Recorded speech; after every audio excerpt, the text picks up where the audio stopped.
Valentines day کی حقیقت کیا ہے؟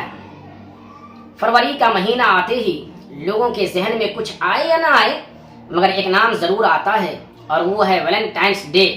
کیا آپ جانتے ہیں ویلنٹائنس ڈے کیا ہے؟ چلیے آج ہم ویلنٹائنس ڈے کے بارے میں بات کرتے ہیں۔ اس دن کی نسبت سے تاریخ میں 3 واقعات موجود ہیں جن میں تھوڑا سا ڈیفرنس ہے، باقی سب سیم ہیں۔ پہلا واقعہ اس طرح ہے کہ رومن امپائر میں کنگ پیٹر 14ویں کینٹری کے زمانے میں ویلنٹائنس نام کا ایک پادری رہتا تھا۔ کسی جرم کی سزا میں اسے قید خانے میں ڈال دیا گیا، جہاں جیلر یا سیکورٹی گارڈ کی بیٹی اسے کھانا دینے آتی تھی۔ دھیرے دھیرے ان دونوں میں محبت ہو گئی۔ جب یہ بات بادشاہ کو پتہ چلی تو اس نے اس پادری کو 14 فروری کے دن پھانسی کی سزا دے دی۔ نمبر 2، دوسرا واقعہ یہ بیان کیا جاتا ہے کہ ویلنٹائنس پادری ماں باپ کی مرضی کے بغیر نوجوان لڑکا لڑکیوں کی شادی کروا دیتا تھا، جسے اس وقت معاشرے میں کئی خرافات پھیلنے لگی۔ بادشاہ نے پادری کو بلا کر سمجھایا کہ وہ اس کام سے باز آ جائے، یعنی رک جائے، مگر اس کے باوجود بھی یہ پادری باز نہیں آیا تو بادشاہ نے اسے پھانسی کے ذریعے سزائے موت دے دی۔ نمبر 3، تیسرا واقعہ اس طرح ہے کہ ویلنٹائنس ڈے پادری نے بے حیائی کی ساری حدیں پار کرتے ہوئے ایک لڑکی سے جنا یعنی سیکس کیا تھا۔ اسی بات پر انگلینڈ کی حکومت نے 14 فروری کو اسے پھانسی کی سزا دی۔ اس کی برسی پہلے مذہبی تقریب ہوا کرتی تھی، مگر بعد میں اس دن 14 فروری کو یورپ کی نوجوان نسل نے اس کی یاد میں منانا شروع کر دیا اور سنت ویلنٹائن ان کا آئیڈیل بن گیا۔ ان تینوں باتوں سے معلوم ہوا کہ یہ دن عیسائی پادری کا دن ہے، اور افسوس کی بات اب مسلمانوں نے بھی اس بے حیا اور بے شرم نسل کی طرح اس کو منانا شروع کر دیا۔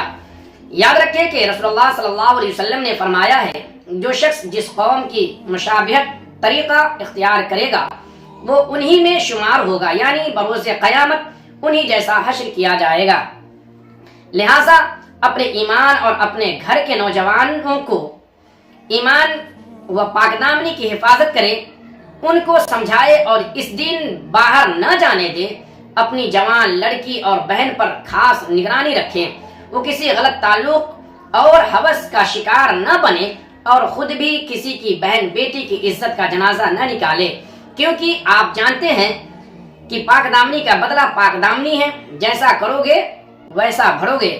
کیا شادی شدہ لوگ ویلنٹائن ڈے منا سکتے ہیں؟ بڑی ہنسی آتی ہے جب کوئی مسلمان پوچھتا ہے کہ کیا شادی شدہ ویلنٹائن ڈے منا سکتے ہیں؟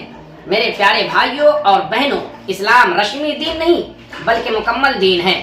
ہمارے لیے اللہ اور اس کے حبیب کافی ہیں۔ زندگی کے کسی بھی معاملے میں ہمیں کسی اور کی طرف دیکھنے کی کوئی ضرورت ہی نہیں ہے۔ شادی شدہ ویلنٹائنس ڈے منائیں گے تو کیا کریں گے؟ ایک دوسرے کو گفٹ دیں گے، چاکلیٹ دیں گے، مباشرت کریں گے۔ تحفہ دینا، حضور صلی اللہ علیہ وسلم نے فرمایا، جب بھی باہر جائے تو اپنے بیوی اور بچوں کے لیے کچھ نہ کچھ تحفہ ضرور لائے۔ شوہر کو خوش کرنا، حدیث شریف کا مفہوم ہے کہ وہ عورت جنتی ہے جس کی طرف اس کا شوہر دیکھے اور اسے مسکرا کر خوش کر دے۔ چاکلیٹ، حضور صلی اللہ علیہ وسلم نے فرمایا کہ تمہارا بیوی کے منہ میں کھانا کا لقمہ دینا بھی صدقہ ہے۔ مباشرت، جس طرح غیر عورت کے ساتھ ہم بستری یعنی زنا کرنا گناہ ہے، اسی طرح اپنی بیوی کے ساتھ ہم بستری یعنی جمع کرنا نیکی ہے۔ اس لیے اس فالتو خرافات سے دور رہیں اور اپنا ایمان بچائے۔ اللہ ہمیں اس خرافات سے بچائے اور ہمیں نیک راستے پر چلائے، آمین۔ کافر سے عاشقی وہی لڑکیاں کرتی ہے، کافر سے عاشقی وہی لڑکیاں کرتی ہے جن کے دل میں اللہ کا خوف، ربی صلی اللہ علیہ وسلم کی محبت نہ ہو۔ میں یہاں پر ایک بات کہنا چاہتا ہوں کہ آج کی تاریخ میں مسلمانوں کے اندر یہ بہت ساری کمیاں پائی جاتی ہے کہ 14 فروری کے دن صرف ایک گلاب کی پھول کی خاطر اپنی آبرو کو بیچ دیتی ہے، اپنے جسموں کو بیچ دیتی ہے۔ چاکلیٹ ڈے پر ایک چاکلیٹ کی خاطر اپنے جسموں کو بیچ دیتی ہے، ٹیڈی بیئر کے دن اپنے جسموں کی نمائش کرتی ہے، اپنے زلفوں کو بکھیرتی ہوئی پارکوں میں جاتی ہے، ہوٹلوں میں جاتی ہے۔ میں تم سے یہ کہنا چاہتا ہوں کہ تمہاری چند دنوں کی زندگی ہے، اپنے آپ کو بچاؤ اور اپنے جسم کی نمائش نہ کرو، اپنی عزت اور اپنی آبرو کے ساتھ کھلواڑ نہ کرو۔ جزاک اللہ خیر۔